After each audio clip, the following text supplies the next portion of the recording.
if I told you Boeing may have staked the next 20 years of its long-haul future on a machine that still hasn't carried a single paying passenger? Imagine stepping onto a jet in 2026, maybe 2027, that looks familiar yet quietly radical. It's long, regal, and unmistakably Boeing, until your eyes catch the tips of those carbon fiber wings folding up like a gull's to clear the gate. This is the 777X, an aircraft pitched as the world's largest and most efficient twin-engine airliner, a plane designed to restore Boeing's swagger after the roughest decade in its history. But here's the tension you can feel in every rivet. Each calendar slip and technical snag doesn't just delay a product, it erodes trust, disrupts airline fleets, and risks turning Boeing's flagship into a bet that doesn't pay off. Let's talk about what the glossy brochures don't, the real stakes, the engineering gambles, the bruising timeline, and the ripple effects reaching from Seattle to Dubai to Frankfurt.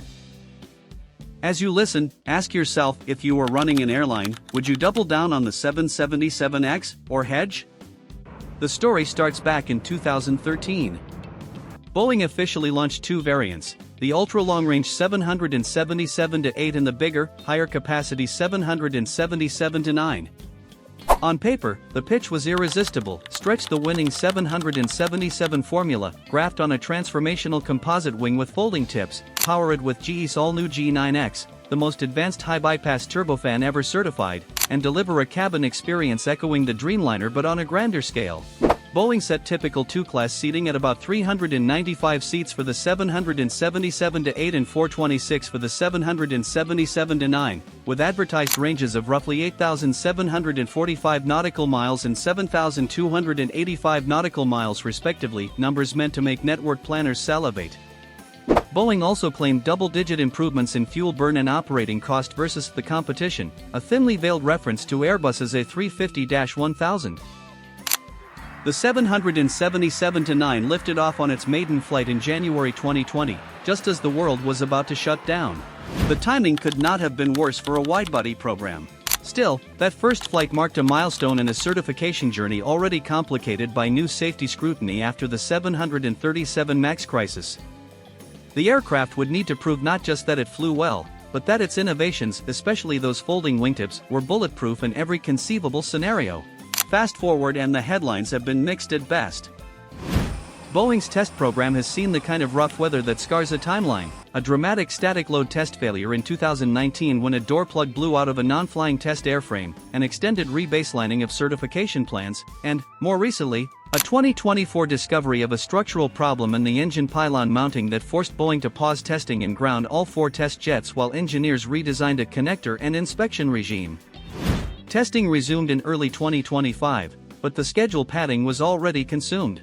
The official target for first delivery is 2026, later than anyone hoped when this plane was announced a dozen years ago. Why push so hard on this airplane? Because the 777X isn't just a new model, it's Boeing's thesis about what long-haul fleets should look like in the 2030s.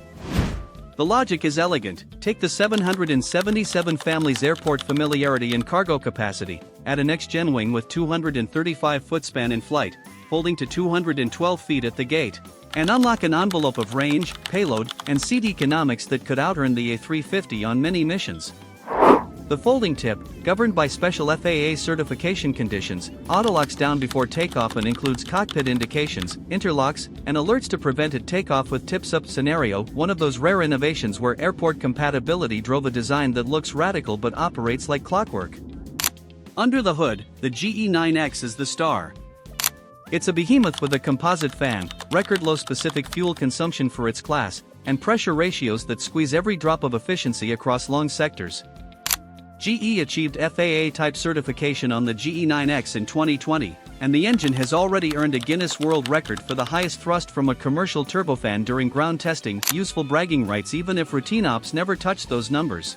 For Boeing and its customers, the value proposition is simple. Twin-engine simplicity, 4-engine mission capability. But simple is not how anyone would describe the road since that first flight. In 2021, Boeing recorded a $6.5 billion charge tied to the 777X program as it absorbed revised certification expectations and pandemic hangover. Then came the August 2024 pylon connector finding. By January 2025, Boeing said fixes were in place and flight tests were restarting, but that lost time doesn't come back. Each quarter without deliveries forces airlines to reshuffle fleets, retime retirements, and sometimes pour money into cabin retrofits just to keep products competitive. Emirates, by far the largest 777X customer, has been blunt about the cost of delays and has spent billions upgrading its existing widebodies to bridge the gap, while Lufthansa has publicly steeled itself for first frames no earlier than 2026. Meanwhile, the order book has been moving, but in fits and starts that mirror the program's fortunes. At the start of 2025, Reuters tallied 481 orders for the passenger 777-9 and the 777-8 freighter, a reminder that, even with delays, the plane has deep customer backing. Cathay Pacific topped up with 10 more 777-9s in August 2025. And in May 2025, Qatar Airways signed a blockbuster commitment covering up to 210 Boeing widebodies, including the 777X, a sprawling deal that sent a signal: when this airplane is ready, heavyweight carriers still want it. The caveat? Airlines live by schedules, and confidence is a perishable commodity. So what exactly is Boeing promising with the 777X, and how does that translate into real-world network moves? Start with capacity.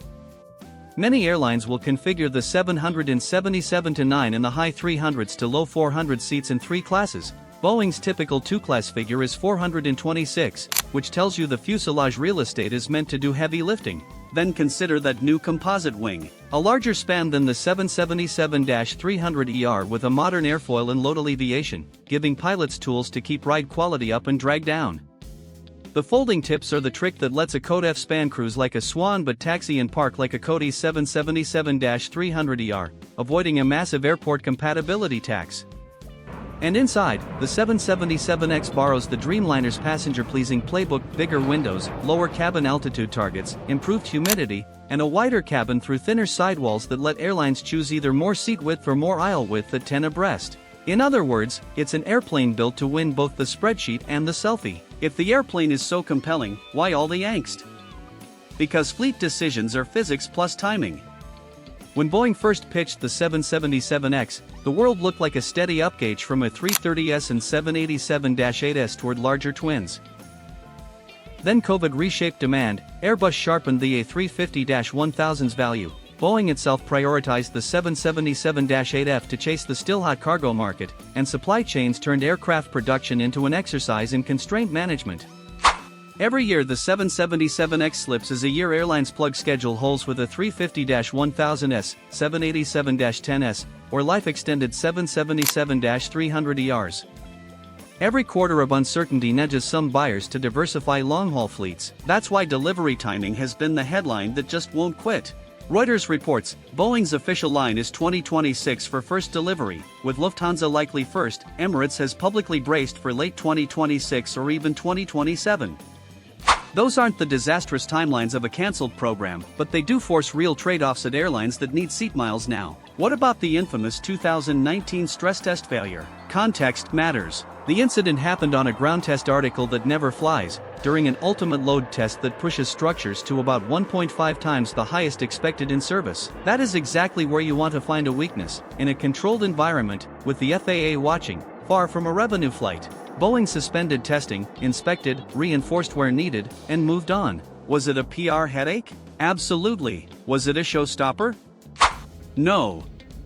If you're an airline CFO, though, headline archaeology doesn't change your checklist. You care about 3 things: delivery you can bank on, economics that beat your alternatives, and a cabin your marketing team can sell. On economics, Boeing's claim is enticing: roughly 10% lower fuel burn and operating costs than rival widebodies, powered by a wing and engine that are tailor-made for 10 to 14-hour missions.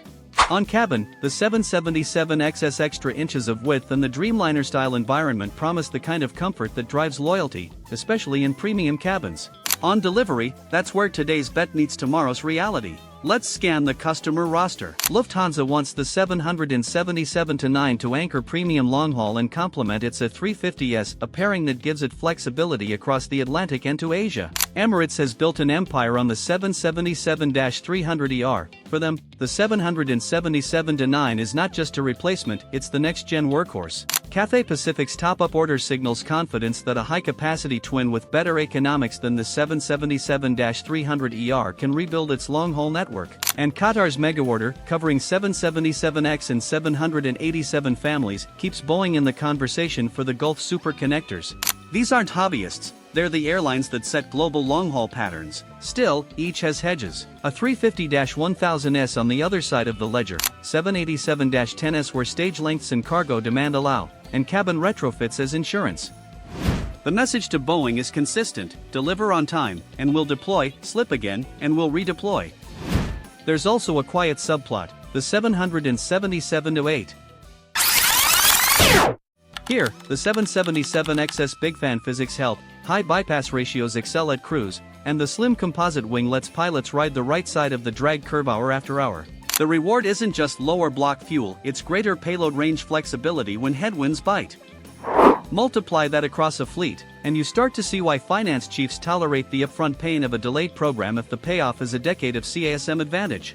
Still, none of that matters if paper airplanes stay on paper. Emirates says delays have forced it to sink roughly $5 billion into cabin retrofits across 220 jets to keep product competitive. Lufthansa has repeatedly revised expectations and reflowed its Allegris rollout to sync with reality. These are not easy pivots. They're expensive reminders that delivery dates are business plans in disguise. If Boeing holds 2026 and then builds rate, the 777X will be forgiven. If not, you'll see more A350s on routes the 777-9 was supposed to own. So Boeing's last great gamble? Maybe last is too fatalistic, but great isn't hyperbole. The 777X is the most consequential widebody Boeing has attempted since the original 777, and perhaps the most symbolically important since the 747. It compresses everything we argue about in modern aviation: ambition versus risk, elegance versus complexity, and whether the future of long-haul is about a few very big airplanes or many slightly smaller ones. On one wingtip sits the promise of restored dominance, on the other, the possibility of a costly lesson in timing. If you've flown the 777-300ER, you already know why airlines crave the 777X. It's the feeling of unstoppable capability, a cabin that swallows a city block, a wing that seems to fly on thought, a hold that moves economies at midnight. The 777X turns that up a notch and then folds the tips, almost as if to wink at the tug driver. When it finally enters service, I expect we'll see a wave of first-look videos, cabin tours, and maiden revenue flights that trend across aviation YouTube and TikTok. The public loves a spectacle, and the 777X delivers. But before we get to champagne and water cannons, there's the grind: final certification testing, conformity audits, FAA scrutiny of every system touching those wingtip locks, an industrial system that has to deliver not one perfect airplane but dozens, and then hundreds, consistent enough that dispatch reliability is a non-story. That's the part that never goes viral but decides the fate of programs. Boeing knows it, airlines know it, and you, as a traveler, will feel it in whether your 777X flight pushes back on time.